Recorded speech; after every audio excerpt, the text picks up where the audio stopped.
Hi everybody, this is Miss Corey. Today we're going to do U11-L2 Basics of the Age of Exploration. So make sure you do U11-L1 before the slideshow because U11-L1 gives you some basics about the age of exploration and what I will be skipping over today. So about this unit is super tiny. It is only 4 days. Because of that, you have no study guide, you have no summative. But because of this, I have bumped up the point values for the formative assignments in this unit. So lesson 1, what you did yesterday, I will be having worth 15 points. Lesson 2, which is right now, this Ed Puzzle video, so just watching it and answering those blue text questions will be 5 points.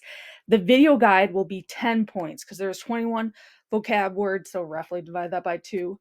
It's going to turn out to be about 10 points.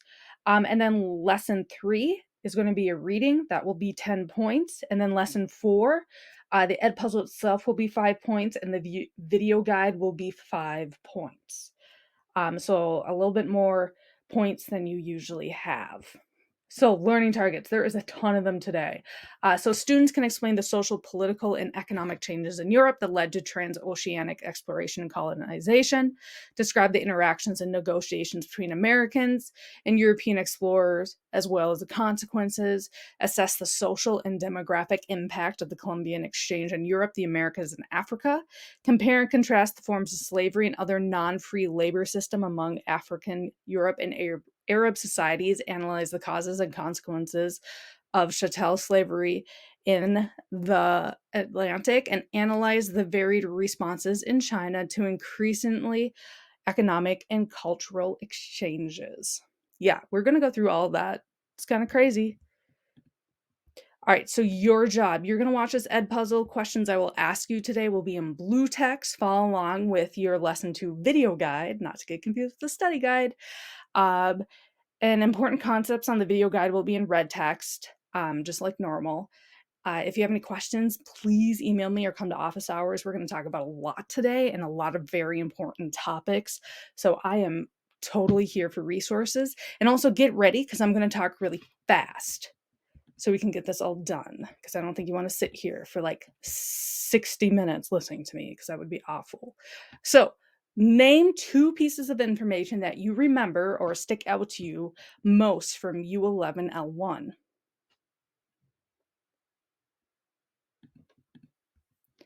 All right, so we talked about Christopher Columbus yesterday. So he did his voyage from Spain in 1492. He landed somewhere in the Bahamas. Some textbooks say that he thought he landed in India. He knew he wasn't in India. I don't know why textbooks say that. He wasn't 100% sure where he was at, but he knew he wasn't in India. He had navigation tools and measurements of the Earth's circumference to know that he was not in India. And when he was in the Bahamas, he met the Taino people. So on the online websites, like the one you were on yesterday, say that Columbus found America. Did Columbus actually found America? And why do you think so?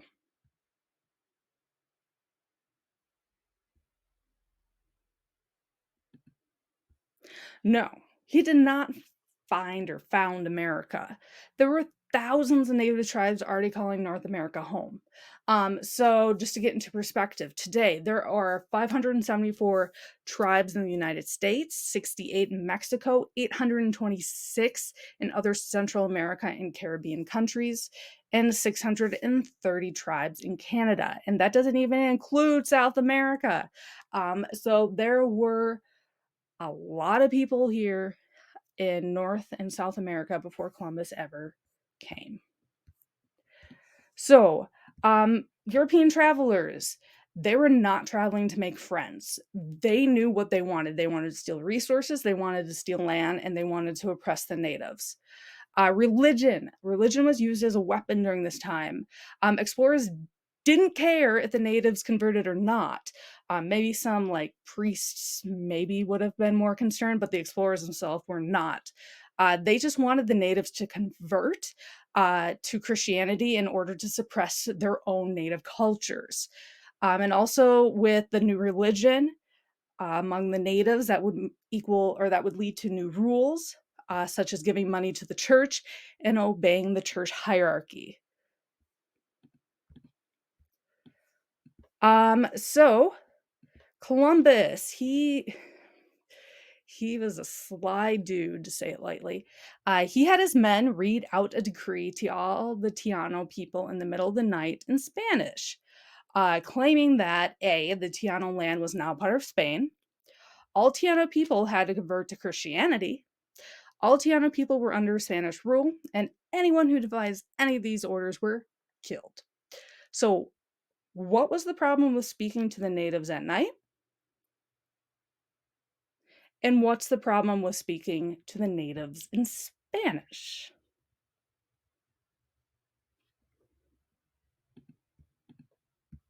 Okay, so speaking to the natives at night, yo, that's when people sleep. There was no one around. Maybe one or two heard. Everyone was sleeping. And what was the problem with speaking in Spanish? Guess what? No one knew the Spanish language. None of the Taino people knew what any of it meant. And Columbus knew this, and so did his men.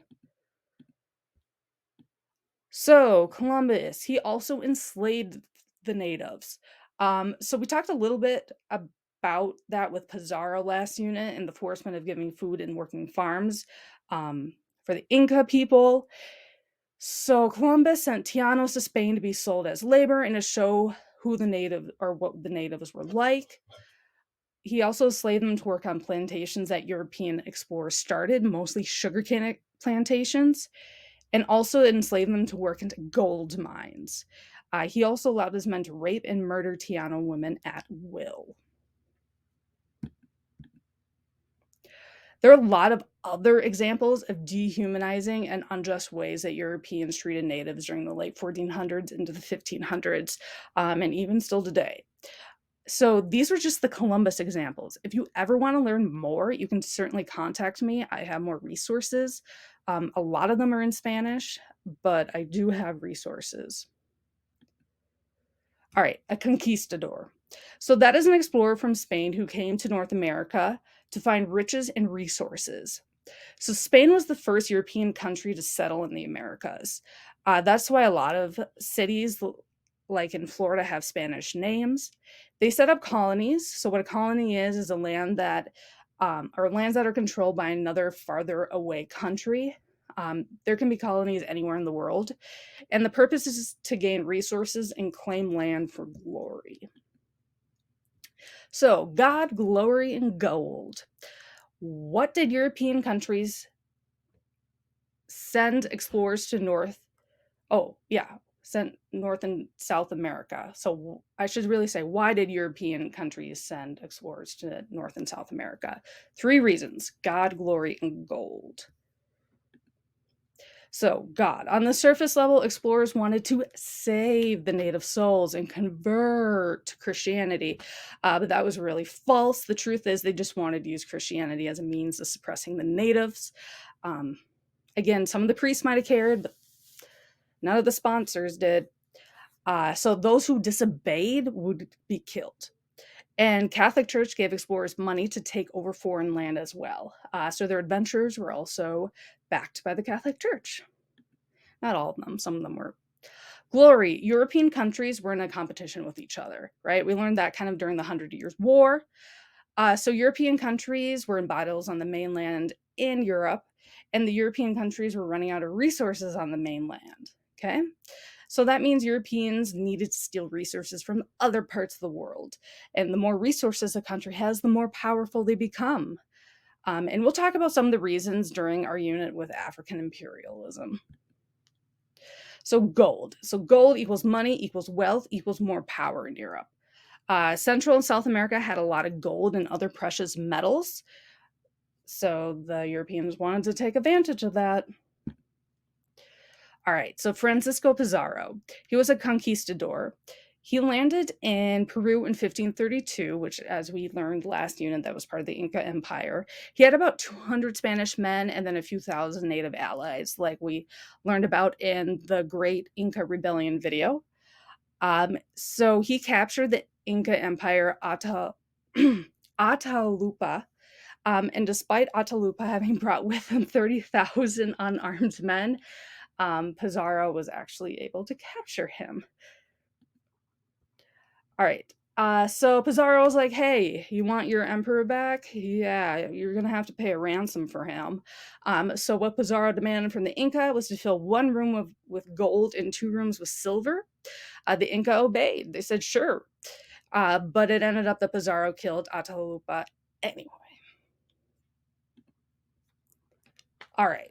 Next up, the mixing of blood. So, as we all probably saw coming, when the Spanish conquered southern US, Mexico, Central America, and South America and settled colonies, the Spaniards that came were men. So, because of that, the Spanish conquistadors had babies with native women. These children and their children after that are considered to be called mestizos, which literally means mixed in Spanish. So, during the 1400s, all the way up into probably the early 1900s, Europeans and Spanish, we're talking specifically about the Spanish here, practiced pseudoscience and racism. So what a pseudoscience is are practices and ideas not based on scientific studies and are mixed with racist ideologies. So the Spanish thought of their mestizo offsprings as not as pure-blooded as the Spaniards were. So they treated the mestizos as subhuman, and the Spanish made a hierarchy of who was called more pure, depending on the parents' castes. So on the very top, like the highest level in the North and South America, like Spanish society, would be the Peninsulares. And those are the Spaniards that are born in Spain. Like they're considered like the highest because they're from Spain. Yay. And then there's the Creoles. So those were the people who were born in New Spain, so North and South America, of Spanish parents from Spain itself. And then there was mestizos. Those were people born between Spanish and Native American Indian parents. And then, of course, after that, you have the Native Americans. And then below them would be the enslaved persons who were brought from Africa and typically from the Caribbean. So I know it seems kind of weird to talk about this topic, but it was literally how the Spanish colony societies were based on who your parents were and what caste or casta you were born into. It was very important to them, although today we would see that as very frowned upon. So there's a lot of pictures depicting of like who is who and what would be called what depending on your parent. And it depended too on which parent was like a peninsulare and which parent was like a native. Would depend on your social status. So you can see here. So a Spanish with a native would be called a mestizo. But it depends on who is like the mother, who is the father. If the woman was the Spanish and the father was a mestizo, you would be called a castizo. So it is like this whole society hierarchy base. If you have any more questions or want to learn more about this societal hierarchy base, you can let me know. Actually, I took a whole Spanish class on this topic, and it is really interesting of how people thought about like race with society back then. All right, so more treatment of the natives. There's encomienda, which literally translates to parcel from Spanish. And when I say parcel, it's like a parcel of land, so like a section of land.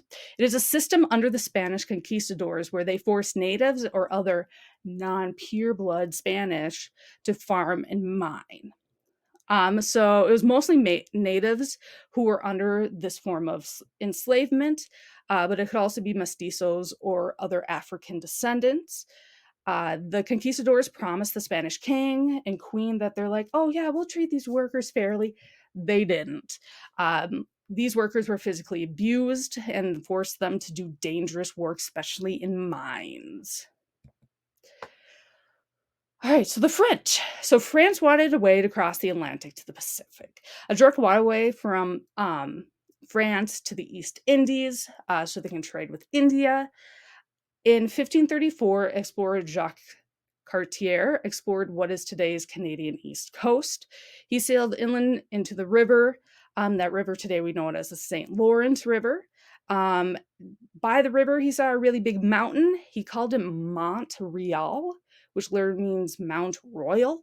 And that is today why we call Montreal, Montreal. It's literally Mont Real. And here's a map of the St. Lawrence River. You can say it connects up with the Great Lakes. That goes all the way to Duluth. And here is Montreal right there. So in 1608, Samuel Champlain sailed the St. Lawrence with 32 colonists. There he founded the city of Quebec, and Quebec became the headquarters for French colonial empire. And they called this new colonial empire New France. Here's a picture of or an illustration of Quebec in the 1720s. Tools of the explorers. Okay, they didn't do this alone. So the first, probably one of the most famous tools, is the sextant. It is a tool a navigator looks into, and it has an angle measurement here on the bottom. And a person chooses a star on the horizon to focus on. So that's what they would focus on out here. And then the person angles the mirror on top, which is right here, to capture light from another star above. And then uses the bottom tool to measure the angle. And it measures a person's latitude and longitude. All right, and then the caravel. Those were the name of the ships. They were first made back in the 1400s. They were small, light, and quick. They were different than the other ships because they had triangular sails versus older ships had square sails. So square sails, you could only capture the wind if it was coming from behind you. Triangle sails, you could pivot more and capture winds from different angles. And those were the ships that Columbus used in 1492. All right, other notable explorers. So Ferdinand Magellan, I don't know. He was a Portuguese explorer. He founded the first route where ships could sail across the world, and that would be in the southern tip of South America that connects the Pacific and the Atlantic Oceans. He died before he could go through it, but today the water off the tip of South America is called the Magellan Strait. Bartolomeu Diaz. So he did not explore South and North America, but he was also a Portuguese explorer. He was the first European to sail to the southern tip of Africa, which today we call the Cape of Good Hope. And it gave Portugal confirmation that there was waterway from Europe around Africa and probably up to India, which they were correct. So the Cape of Good Hope is right down here. Vasco da Gama, he was Portuguese. He also did not explore North or South America, but he wanted to find an ocean route from Europe to Asia. So he really wanted those India spices. So he was the first to sail from Portugal southward down Africa and around the southern tip all the way to India. And then Vasco Nunes de Balboa, he was a Spanish explorer. Yes, he did explore North and South America. He was the first European to see the Pacific Ocean from mainland North America. Like it took me a few minutes to like comprehend what this meant. I was like, what does this even mean? So what it was, so remember, like if I'm looking at a map on the right side of North America is the Atlantic Ocean. Now he was the first one to see the Pacific Ocean as a European. So he landed here in Panama. So Panama, remember, is on the end of North America, top of South America. And it's very thin there. It's only about 37 miles wide at its thinnest. So he landed in Panama. Him and his men went over to the other side and saw the Pacific Ocean. I like how it's like, he's the first European. Well, he had 190 other men with him. So it wasn't like he was alone. All right, next we're going to talk about the horrors of this era, which we'll talk about the early trade of enslaved peoples. Now, I know probably a lot of you have had, like in U.S. history and other history classes, I'm sure you've talked about the Atlantic slave trade. So I'm just going to kind of like go over some of the key ideas of the Atlantic slave trade. So enslavement, that is not a new concept to humans. It has been around before history even began. Remember, history we defined last semester as written texts by humans. So enslavement in ancient history was about people who would get captured in war, people who were indebted, and also people who didn't follow state religion. Famous examples of that would be in the 200s BCE. The Jewish people were enslaved by the Egyptians. And then another example would be from 650 to 1600 CE, the Muslim enslaved non-Muslims from Africa. But the North Atlantic slave trade was very different. From the 1400s onward, it became less about prisoners or religion, but more about racism and pseudoscience. So, between the 1600s and 1804, there were approximately 366,000 enslaved Africans who came from the US. Different resources are going to give you different numbers on that. That is compared to the 12.5 million enslaved Africans who were sent to South America, Latin America, and the Caribbean. Just think of that. That's a huge difference. All right, so most enslaved people came from West Africa, as you can see here on this map. So who stole these people? Here's the short version of it. We'll talk a little bit more about in imperialism, I'm assuming. But Europeans came to Africa in about the 1500s. I mean, they've been to Africa before that, but not with this kind of intention. So Europeans threatened African nations. To be on the Europeans' good side, African nations fought each other. And then the losers would be enslaved by the Europeans. And other African tribes would also kidnap and enslave other African nations. So once enslaved people arrived to the US, they were sold at a slave auction. They were sold mostly to white people who had plantations. Plantations are large farms. Some white people had enslaved people who also lived in the cities. And slavery was inherited. If a kid was born to a parent who was enslaved, they also became enslaved. So Europeans stole African people to work on plantations, mines, and other manual labor jobs. Many Africans were immune to European diseases compared to the natives. And most were experienced in farming. So that meant like an easier transition to plantations. And Africans were new to North America and South America. So if they escaped, they didn't know the land well compared to the natives. So that's pretty much why natives weren't totally enslaved. Here's another vocab word. It's called the triangle trade system. Here's a map. This is from your textbook. So with the triangle trade system, so it's literally a triangle, as you can kind of make out here. So from Africa to the Americas, that first branch there would be like the trade system of the enslaved people. And then the second branch here would be from North America to Europe. And what that would be like rum, cotton, and tobacco, and other manufactured goods that would go to Europe. And then from Europe to Africa, which is that third part of the triangle, would be like manufactured goods and also guns. And that would go to Africa, and then the triangle cycle would start over all over again. So the Middle Passage, that is the voyage that brought captured enslaved people to North America and South America. So from the ports of West Africa to the Caribbean, South America, and North America. It is called the Middle Passage because it was the second step in the journey the European slave traders took, not necessarily the whole, like, not the enslaved people themselves. They only had one leg of the journey. The Middle Passage is more based on like the European journey.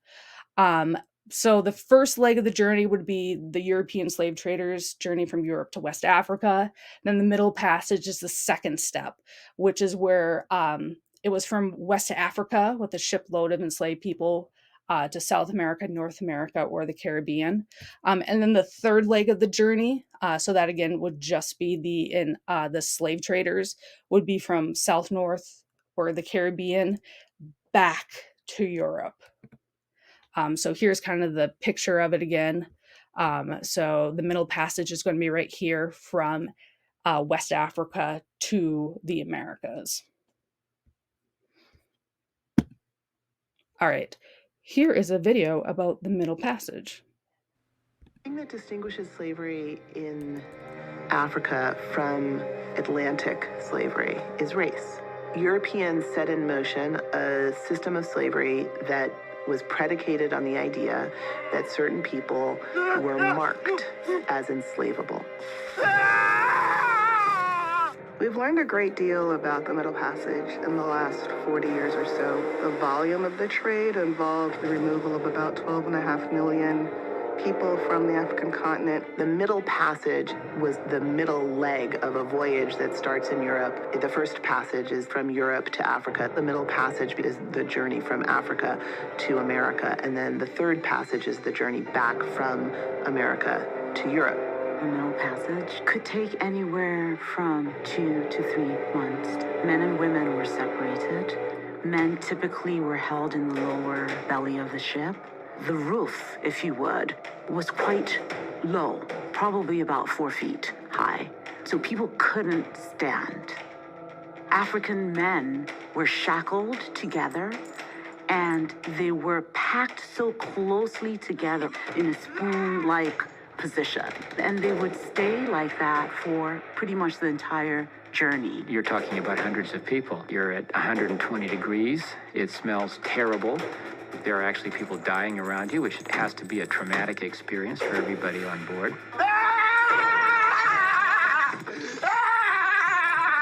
Maybe 10% of voyages, we know there was some attempt to rise up, to kill the crew, to try to turn the boat around, to change their destinies.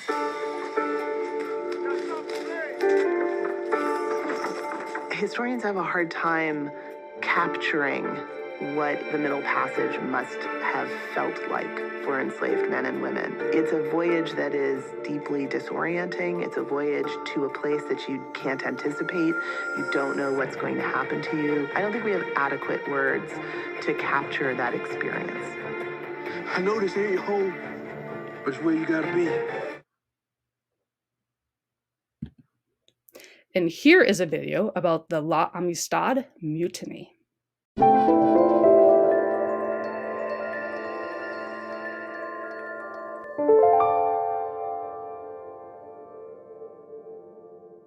In 1839, a group of Africans were sold in the slave market in Havana, Cuba, and were loaded onto the slave ship Amistad. A few days after it set sail, the 53 passengers, led by Joseph Cinque, revolted. They killed the ship's captain and others. They spared 2 men who could sail them back to Africa. However, the navigators sailed to the north. When the ship reached New York waters, it was seized by the U.S. Navy. The Africans were jailed and put on trial. The judge ruled that the men be freed and returned to Africa. The government tried again to convict them. Eventually, the case was heard before the Supreme Court. Former President John Quincy Adams represented the African men. The Supreme Court agreed that the men should go free and be returned to Africa.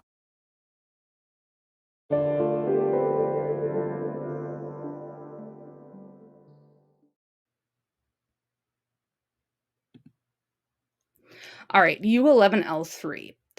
Aluda Equiano reading. So the next assignment will be a primary source reading of an enslaved person's perspective of the slave trade. So you get a little bit more in-depth information of how it all was like. All right, next let's talk about capitalism and the slave trade. So capitalism, that is an economic system based on private ownership and the investment of resources such as money for profit. This should all be very familiar to y'all because the U.S. is a capitalistic society. The government doesn't hold the majority of the wealth. It's the private businesses that do. So merchants would become very wealthy off of raw items, food, and also the slave trade. That wealth would then go back to Europe. and then the European businesses would thrive. So the merchants during like the 14, 15, and 1600s would make all of their money in North and South America, but the money would not stay in the Americas. It would go back to Europe. So the creation of a joint stock company. What a joint stock company is where investors buy share of a stock into a company. So an example would be like rich Europeans.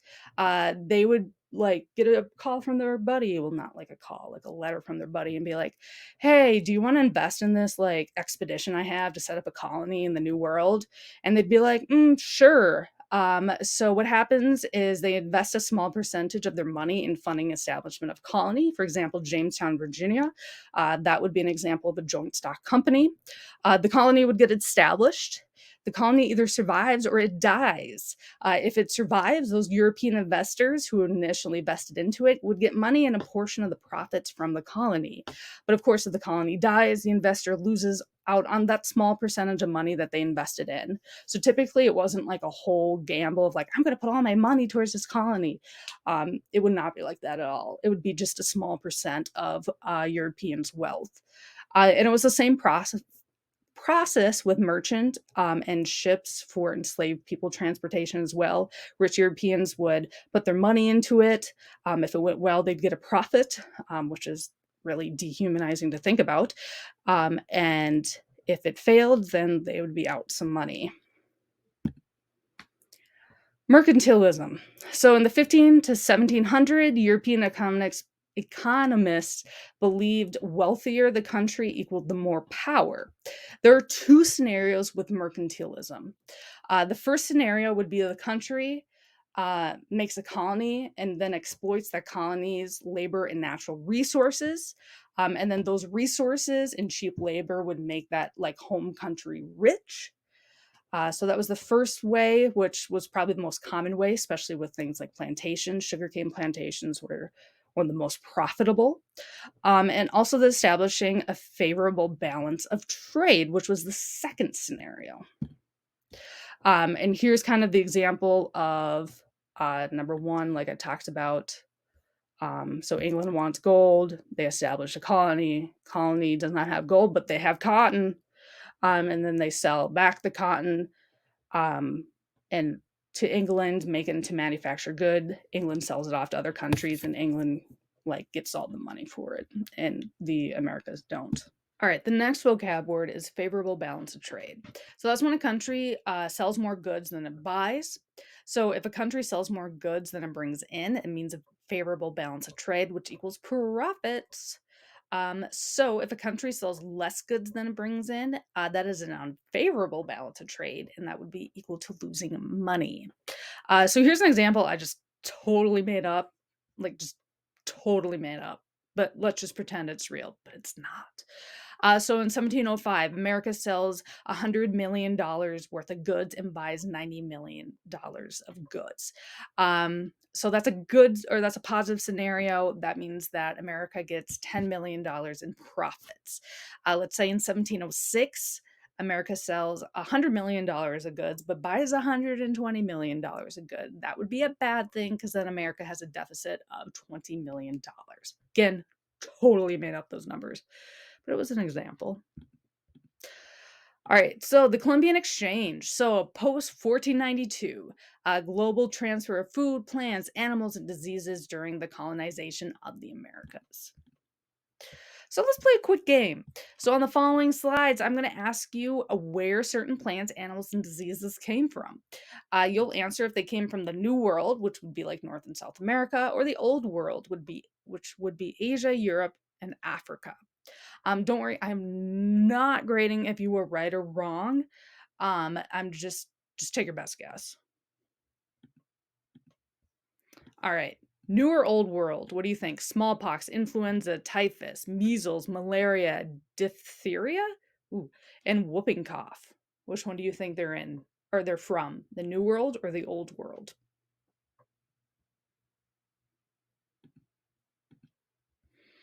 All right. How about tomatoes? Are they from the New World or the Old World?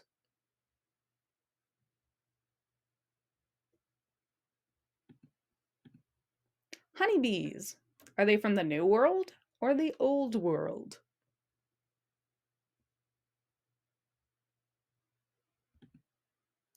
Sugarcane.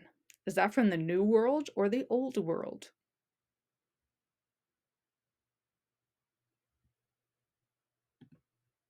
Turkeys. Is that from the New World or the Old World?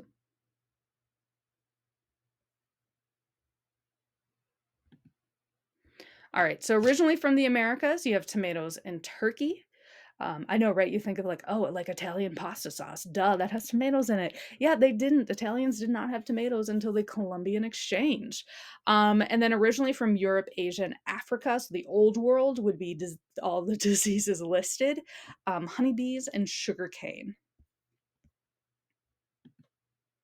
All right, wrap up. So today we learned about all these vocab words. We talked about conquistadors, colony, God, glory, and gold, Francisco Pizarro, Atalupa, mestizo, economienda, New France, sextant, caravel, Ferdinand Magellan, Bartolomeu Diaz, Vasco da Gama, Vasco Nunez de Balba, Atlantic slave trade, triangle trade, Middle Passage, La Amistad, capitalism, joint stock company, mercantilism, favorable balance of trade, and the Columbian Exchange. So next up, you're going to do U11-L3,